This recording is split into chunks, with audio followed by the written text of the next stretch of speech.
Hey everyone, I'm Dan Sege from Hydro Ottawa, and I'll be hosting the ThinkEnergy podcast. So here's today's big question. Are you looking to better understand the fast-changing world of energy? Join me every 2 weeks and get a unique perspective from industry leaders as we deep dive and discuss some of the coolest trends, emerging technologies, and latest innovations that drive the energy sector. So stay tuned as we explore some traditional and some quirky facets of this industry. This is the ThinkEnergy podcast. Hey everyone, welcome back. This is the ThinkEnergy podcast. One of Canada's oldest hydroelectric generating stations was commissioned right here in the nation's capital in 1891. Located in the heart of downtown Ottawa, a stone throws away from the Parliament building, Chaudière Falls is still providing clean and renewable electricity today, nearly 130 years after it went into service. While hydroelectricity first powered our great country, it was fossil fuel that became the dominant energy source of the 20th century. But it seems that what was old is new again, and clean electricity is making a comeback in a big way. I'm convinced it will be the energy source that powers the 21st century. Because Canada is a water-rich country, it's not surprising that water power is Canada's most abundant source of clean and renewable electricity. It provides more than 60% of our country's total electricity, with an installed capacity soon exceeding 85,000 megawatts. As such, Canada is the second largest generator of hydroelectricity in the world after China.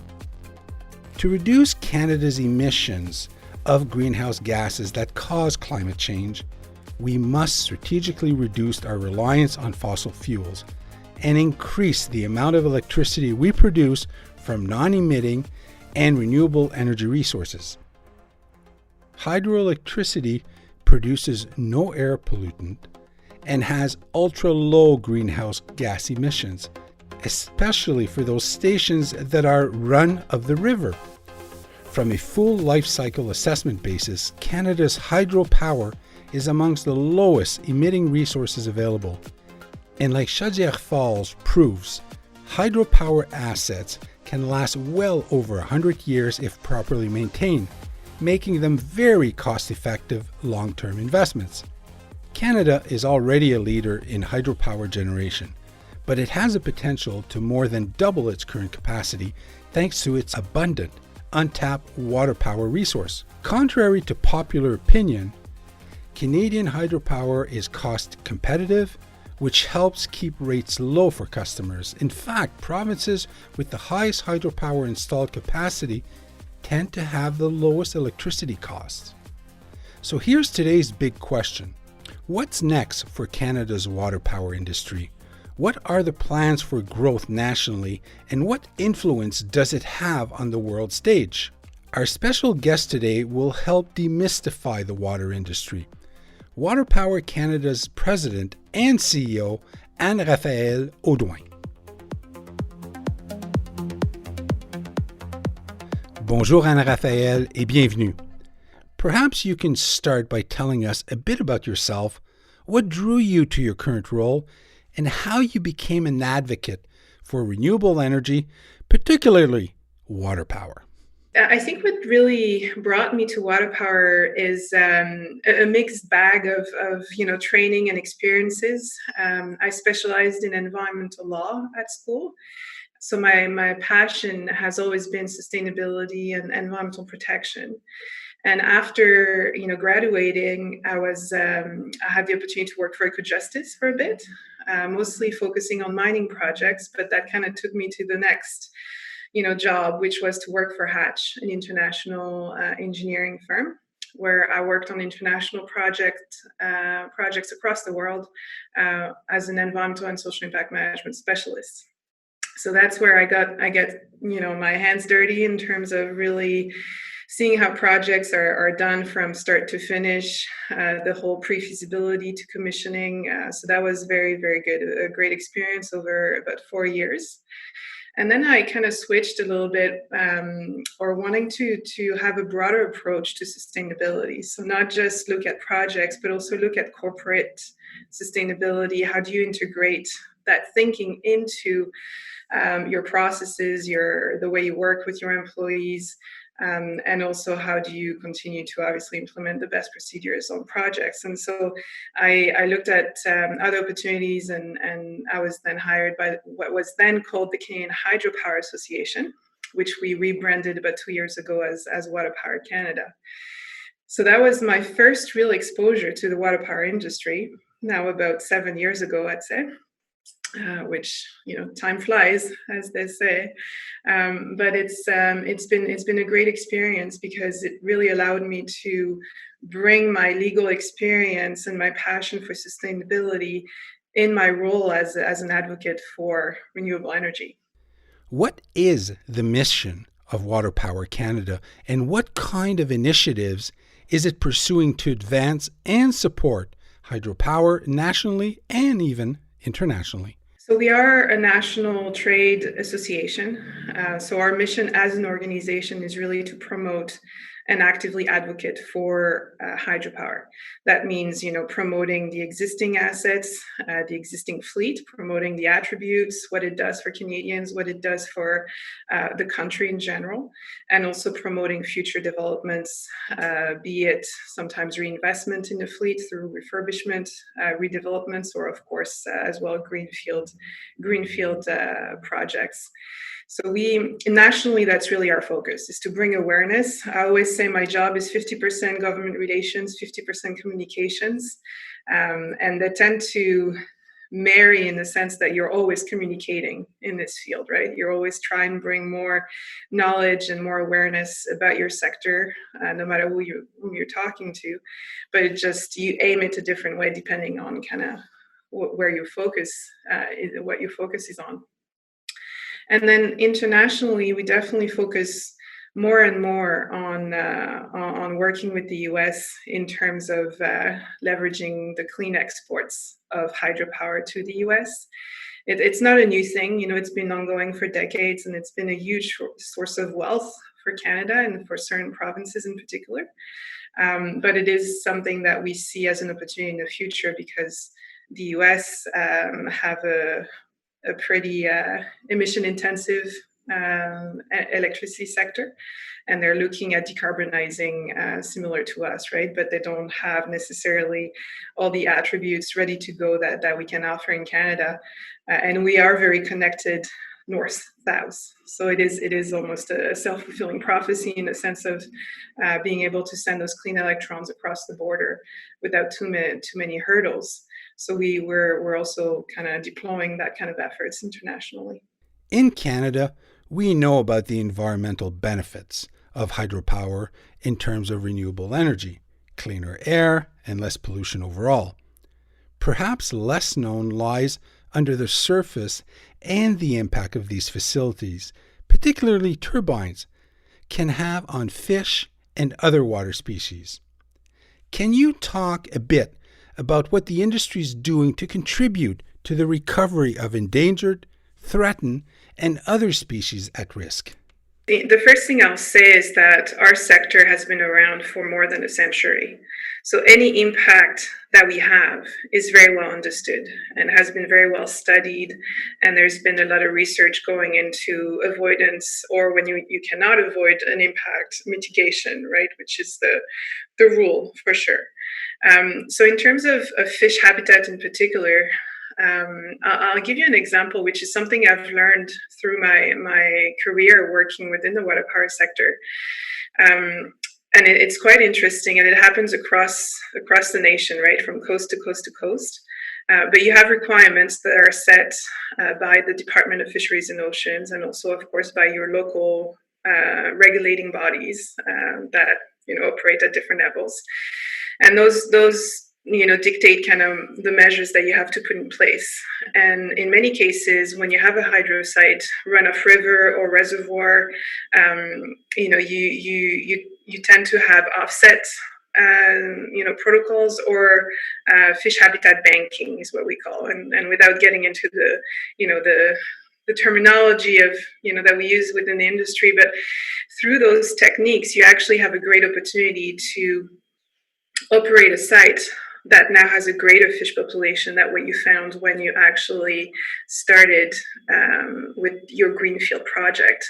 And that has been seen and studied, and there's been a lot of case studies presented on this, where different fish species actually respond very well to habitat banking, and they're thriving more than what maybe the conditions that they were having before the hydro site was developed. So that's just an example, and of course it's a great success story, but it's not to overshadow the fact that yes, we operate in water, we do have impacts, and there's always, and there will always be room for improvements. And so a lot of research above and beyond those protocols and systems that we implement, a lot of research is actually invested in making sure that the first rule is to avoid impacts, and not you don't turn to mitigation right away. Anne-Raphae, when you envision the future of hydropower, what do you see, and what are some of the most exciting things that the industry is doing or that Waterpower Canada is spearheading? So, with COVID-19, of course, the landscape is different now. But I'm going to put that aside, and for the only reason that we don't know what's going to happen, right? We don't know what's going to happen post-COVID, the ramifications, how long it's going to last. So kind of crystal balling the future on this is a bit of a risky exercise. But if I set that crisis aside, what was really exciting just over the past few years, and what we were lining up and gearing up to work on, was a huge wave of refurbishment and redevelopment.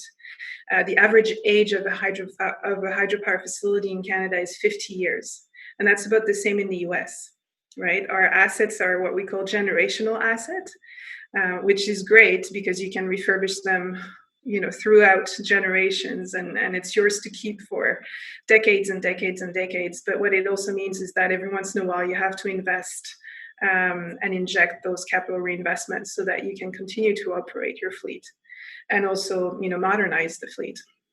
So that's very exciting, because no matter what happens with the global pandemic situation, this is going to happen. I don't know if it's going to happen within the next year or now within the next 5 years. But what it means is that it's going to inject billions in the Canadian economy. It's going to sustain a lot of jobs, and it's going to help us decarbonize, further. We already have about an 80% non-emitting electricity grid, thanks to hydro and other renewables, and thanks to nuclear. But of course, there's more room for improvement. And so anything you can do to leverage your existing fleet and just pull out those clean electrons is good news and very exciting. What do you think is the biggest myth or misunderstanding about water power? There are quite a few, but it raises my blood pressure when I think about all of them. So I'll just focus on one.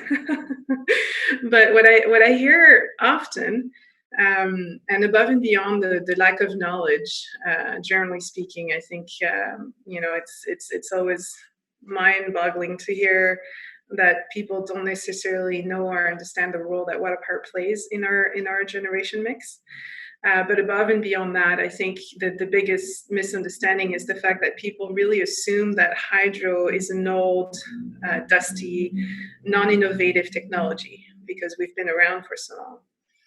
And it is actually really, really incorrect, because we've been around for so long because we are extremely innovative, because we are extremely fine-tuning research every corner that we take, right? And if we weren't innovative, and if we weren't investing in digitalization and new systems, we wouldn't have survived. And so I always say that the original clean tech in Canada is water power, and it is the most enduring one. Which is a pretty impressive fact. The hydropower sector contributes more than $30 billion to the Canadian economy and supports a labor force 130,000 strong. What kind of growth does Waterpower Canada foresee in its future?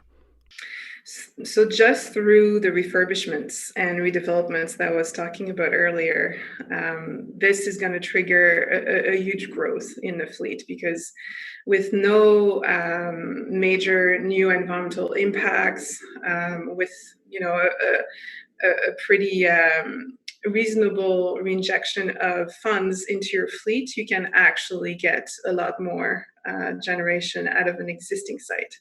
So that's very exciting, and it's going to trickle down in terms of economic ramifications. But what we will always kind of try and advocate for is to not let go of greenfield hydro. And the exciting thing about hydro is it comes in many shapes and forms. So you don't have to just focus on large hydro reservoir. You also have runoff river of all sizes, by the way, because a lot of people assume that runoff river is small hydro, but you can have 1,000 megawatt runoff river facilities, right, which is pretty big. But what's really exciting too, and we hear about more and more these days, is pump storage. So we didn't focus too much on pump storage, I think, as a nation in the past, because we didn't really have to. We had so many easily developable sites, runoff river, reservoir, and reservoir is embedded storage, right? So it's a great way to have on-demand clean electricity. But now more and more we're looking at exciting projects that are investing in pumped storage, and it's across Canada as well. There's a project in Ontario, another one in Alberta. So pump storage is basically a closed loop hydro system where you have elevation and you take advantage of that elevation to bring water down and then back up depending on the cost of electricity and load demand, so that you can meet peak load requirements, and also reduce your expenditure by managing that curve in a very smart way. So it is very innovative. It is something that, again, has existed for many years. It's nothing new, but we haven't really invested a lot in this technology in Canada so far. It's much more common in the US, but I see this coming more and more top of mind. Hydropower infrastructure is designed to withstand floods and often plays an important role in flood mitigation and management. We've learned that in Ottawa the hard way in 2017 and 2019. Has climate resilience and adapting to the impacts of climate change been front of mind for Canada's electricity producers? Where do you see making the biggest impacts? So yeah, we are investing a lot in climate change research, and I'd say it should be a priority for any sector, probably in the world. So there's a lot of research going on. We are partnering with modeling agencies like Uranus, who help us, understand not just the impacts on the hydropower fleet, but kind of bring in external factors as well that are going to affect climate change. The difficulty and the challenge in a country that's as big as Canada is the fact that your impacts are not going to be one size fits all for the sector. So you won't be able to use general categorization for your industry. You're going to have to look at regions, of course. And I remember actually a few years ago, during the floods that were happening in Ontario and Quebec, my members in BC were saying that they were actually observing low levels in their reservoirs. So that just speaks to the fact that it's not just a small difference. You have an extreme event happening in one side of the country, and another extreme event is a drought on the other side of the country. So what that means is you have to be extremely flexible, and people have to design, especially when they refurbish and when they build new sites, with climate change in mind every step of the way. You've touched on this earlier, Anne-Raphae. Hydropower has been around for more than 100 years. What does the untapped potential in Canada look like? And what are some of the innovations within the sector that makes it even more attractive? Yeah, so that's one of the other misconceptions that I was alluding to earlier on a previous question. When I talk to Canadians and also to policymakers, sometimes they tell me, well, yes, we've got a lot of hydropower in Canada. It's more than 60% of our generation. But surely, because it's so big, we must be tapped out. There must not be any more hydro to develop. And it couldn't be further from the truth. We actually have a lot of water in Canada. We've got good elevation, great sites still to develop. So our untapped potential is actually more than double our existing installed capacity. So we've got about 85,000 megawatt of current installed capacity. So you can only imagine what we could do if we were to just develop a portion of the untapped technical potential. And the great news about that, and I always emphasize that when I speak at conferences or when I have discussions with government and stakeholders in general, is to say that that potential is not just a reality in one province. It's a reality across the country. So when we look at decarbonizing, electrifying, all of those great things that are happening, are going to happen, over the next few years, it's just a must to look at what you could do with your hydro resources in your province or in your territory, because it's there, it exists. Technology is enhancing digitization and automation of hydropower plants to realize their full potential.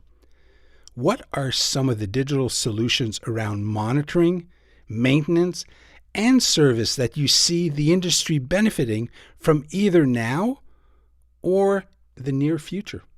So I hear a lot about virtual reality and also artificial intelligence in my sector. And of course, they're two different things, but they tap into that new world of technologies that can help you operate your site in a different way. I think anything that's going to allow us to have remote access to our sites, and that means from a controlling operation, also from a supply chain perspective. COVID-19 brought one positive from my perspective, which is the fact that we're leveraging tools more and more that allow us to do remote inspection, for example. Because of course, during the pandemic, you couldn't actually go to warehouses and inspect equipment as it was coming in from China or wherever across the world, right? You had to just wait until it arrived on site. And sometimes we're talking big pieces of furniture, not just a screw and a hammer. So just having tools that really allow you to get in and take a full scope engineering look at your equipment as it comes in before it is delivered is a huge progress. And those tools exist. And that was a huge discovery, I think, for me, because I wasn't aware that technology was that far ahead already, ready to respond. Another example, which is always interesting, because I've toured quite a few hydro sites, and I remember at one of the oldest sites in Canada, we were looking at the control room, tons of switches, probably a room that could probably accommodate 8 to 10 people at one time. And the operator was saying, well, we refurbished, and now the person can actually control everything from his living room at home and his laptop, because it's all integrated, and the system is talking to that control room here on site. And that's all it takes. So automation is definitely going to be needed in the future, but it doesn't mean that we won't need, physical, staff and people to manage, because of course it's still going to be a huge requirement, but it is more efficient, and that is every day that kind of innovation happens. You indicated earlier that Waterpower in Canada provides more than 90% of our renewable power and 60% of our overall electricity supply. Canada is blessed with an abundance of untapped potential, residing both in existing sites and new developments. Any thoughts on the pros and cons of refurbishment and redevelopment opportunities versus the development of new projects? Yeah, so I mean, it's all case specific. That's the obvious answer. And so what makes sense for a site may not make sense for another one. Meaning that we've got a lot of members that are actually assessing a specific site and considering everything, like from decommissioning which is, turning off the lights basically and saying, okay, this asset has played its role and now we're going to return the site back to nature. When the economic, just circumstances or environmental or just the general circumstances surrounding a specific site dictate certain decisions. So I think it's not very common that people would decide to decommission a hydro site, because most of the time, even if it's just a little bit of generation, when you've had a site for 80-90 years and you've refurbished it and maintained it over the years, it's still a great provider of clean electricity. It's still a moneymaker for the utility or for the independent power producer. So it's still definitely just a great benefit to have within your fleet. But so I don't see any downside to refurbishment or redevelopment. I think it's a low-hanging fruit for electrification. It's something that's going to happen. It's just a question of when. And greenfield hydro is not going anywhere. I think it's just, let's focus on what we can do first, which is refurbishment. It's the obvious thing to do, and it's needed. And in a decade or two, we'll probably see another wave of investment in greenfield hydro. Before I forget, are you able to demystify for our listeners what greenfield hydro is? Greenfield hydro means you take a site that is completely natural, so an untouched site, and you develop a hydro site. And it's a terminology that can be used for any industry, not just hydro. So you can say greenfield mining, greenfield wind. It just means that you start with a site that hasn't been touched. Hydropower can provide abundant low carbon energy with its storage from reservoir and pump storage. As the only renewable form of baseload electricity, how essential is hydropower to leading Canada's transition away from fossil fuels while maximizing environmental benefits? It's not only essential, it's critical. We always say that if we didn't have water power within our generation mix, we would be in a terrible situation as a country, because again, 60% of our overall electricity generation is coming from that big renewable giant, which is water power. So, if we take a step back and consider for 1 second the world we would live in Canada without water power, it would be quite different, and it would probably be much dirtier in terms of emissions. So we start with a huge asset and a huge advantage compared to some countries. And people from across the world come to Canada to actually learn about our mostly non-emitting electricity grid.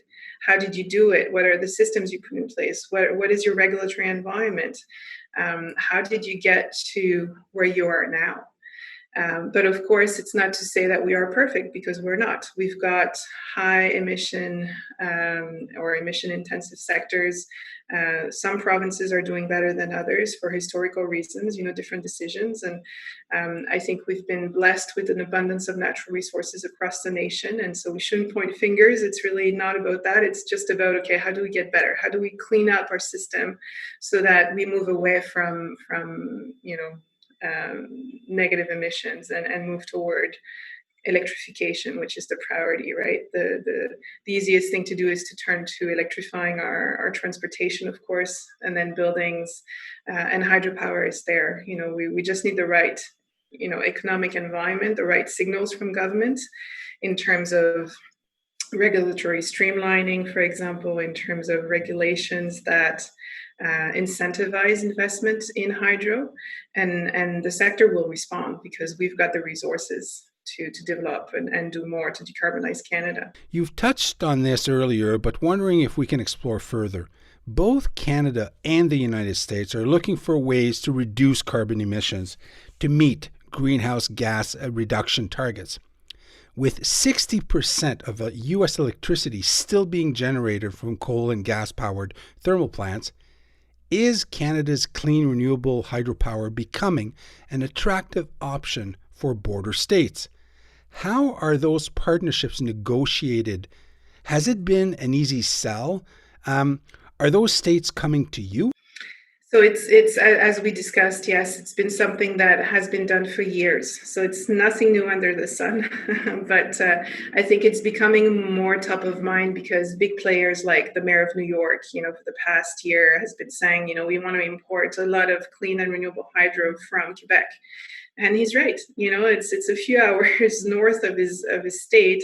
It's available. There are big surpluses in Quebec. It's the cheapest electricity you can buy, not just in Canada, in North America. And it's a source of wealth for this province. And it's the same story in Manitoba, who sends electricity to Minnesota and other states neighboring that border on that side of the country, with new transmission lines going through the approval process in each of those jurisdictions. So I think this is definitely going to be more talked about in the future. I think it's probably raising to news headlines more and more because of politics.